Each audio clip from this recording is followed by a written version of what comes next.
통계는 절대로 어렵지 않습니다. 우리가 복잡한 수학 공식과 함께 통계를 배웠기 때문에 어렵게 느껴졌다고 생각합니다. 우리는 통계적 개념과 수학적 이론을 명확하게 이해를 하고 있다면 데이터 분석 영역에서는 아무런 문제가 없습니다. 오늘은 수포자를 위한 수학 부담 없이 배우는 기술 통계의 중요한 방법인 중심 경향성 측정, 산포도 측정, 분포의 형태입니다. 네 번째, 중심 경향성 측정입니다. 개요입니다. 중심 경향성, Central Tendency, 중심 경향성 측정은 데이터의 중심값을 찾는 방법입니다. 데이터가 어떤 구간에서 집중되어 있는지를 우리는 이해할 수 있습니다. 중심 경향성의 측정 방법은 평균, 중앙값, 최빈값이 있습니다. 평균은 모든 데이터의 값을 더한 후 데이터의 개수로 나눈 값입니다.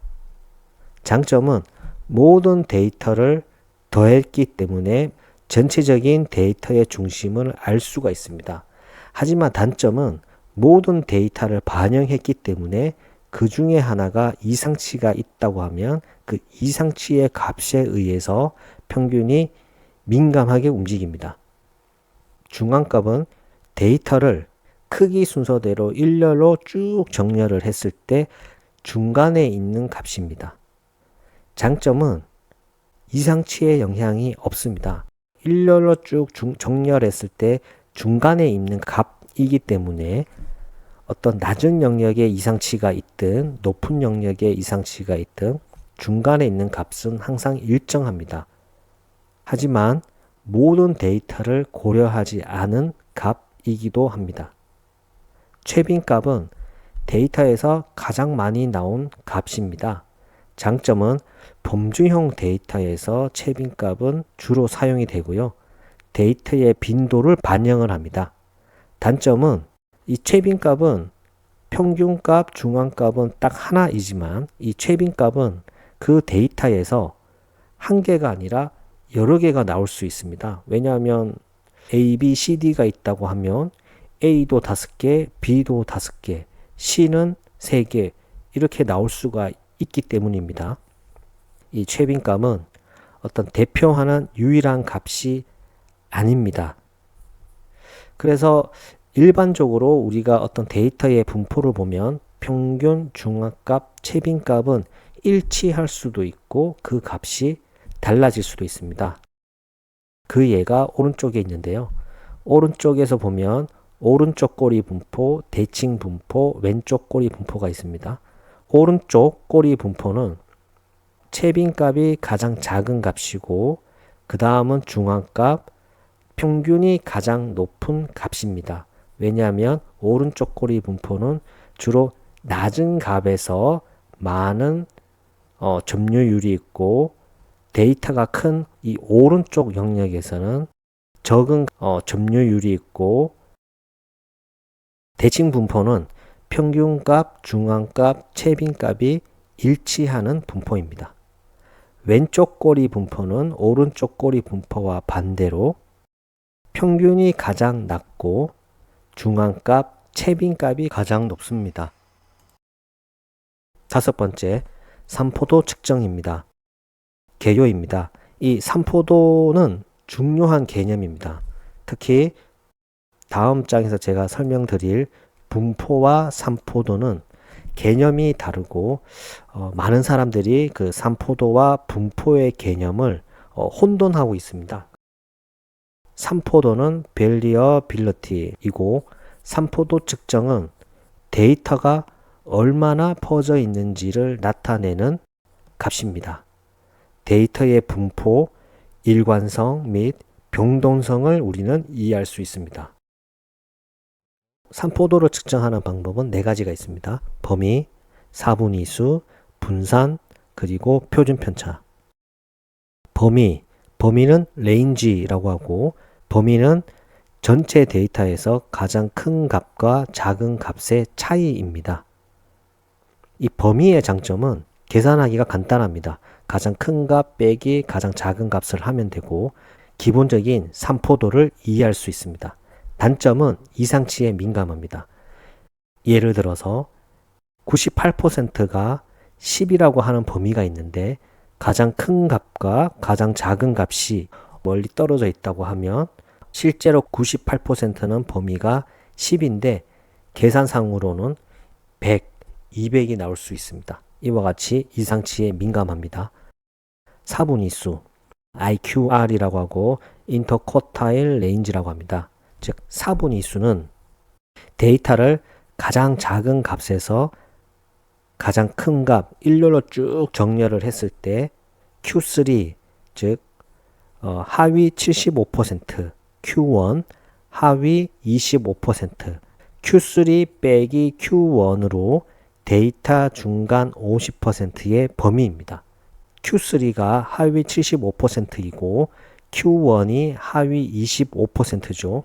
그거의 빼기니까 50%가 되고 75 빼기 25라는 말은 범위가 되는 거죠. 그래서 데이터 중간 50%의 범위입니다. 장점은 이상치의 영향이 없습니다.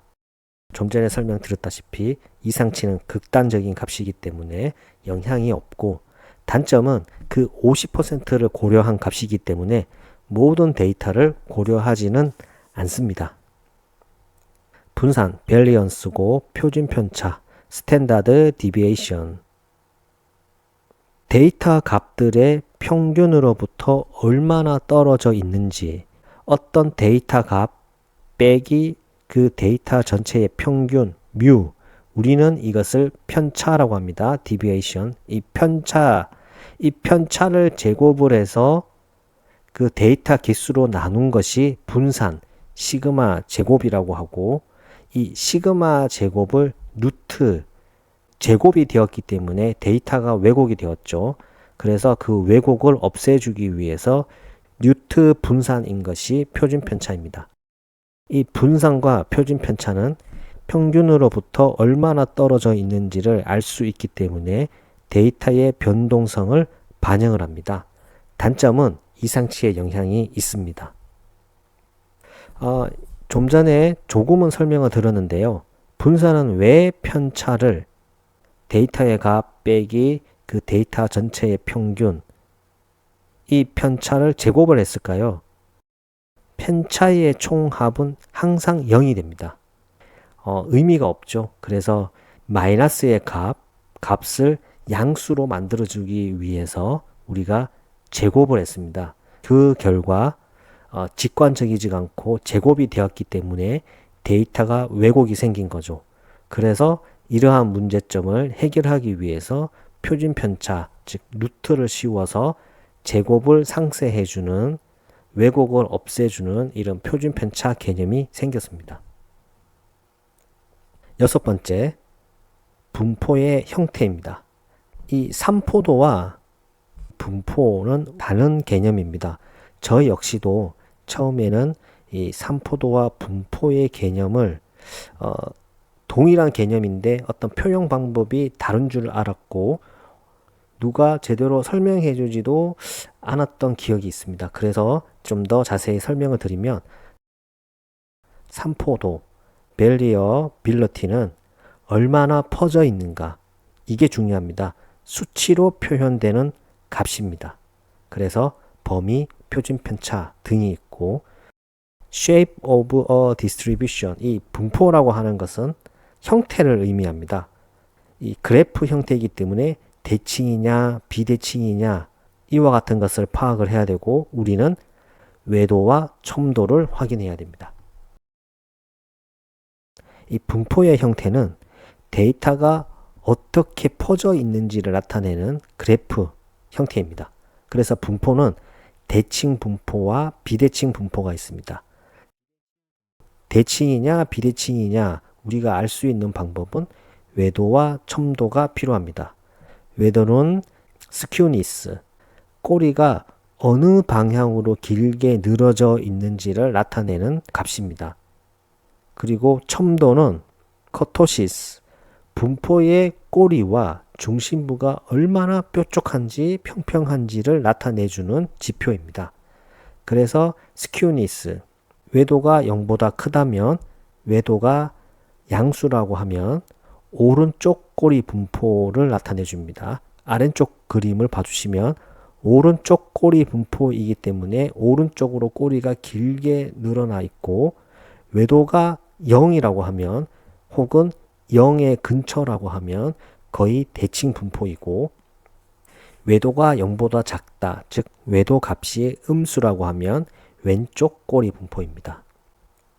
좀 전에 중심 경향성에서 미리 설명을 들었지만 오른쪽 꼬리 분포는 최빈값이 가장 작고 그 다음에 중앙값, 평균값 순으로 값이 큽니다. 그리고 왼쪽 꼬리 분포는 평균이 가장 작고 중앙값, 최빈값이 가장 큽니다. 이런 대칭 분포와 비대칭 분포는 자연현상에서 자주 우리가 확인할 수 있습니다. 일반적으로 이 대칭 분포, 물리적인 어떤 분포입니다. 예를 들어서 키, IQ 점수와 같이 자연현상에서 나타납니다. 그래서 키를 보면 대한민국의 평균 키 173, 174 정도의 가장 많이 분포가 몰려 있고 점점 옆으로 갈수록 작아지는 형태입니다. 비대칭 분포는 주로 오른쪽 꼬리 분포는 소득이라든지 어떤 연봉이라든지 주택 가격이라든지 이와 같이 돈과 관련된 거고, 왼쪽 꼬리 분포는 주로 어떤 연령별 사망 분포와 같은 형태가 왼쪽 꼬리 분포입니다. 오늘 하루도 수고하셨습니다. 반복과 학습은 필수입니다. 감사합니다.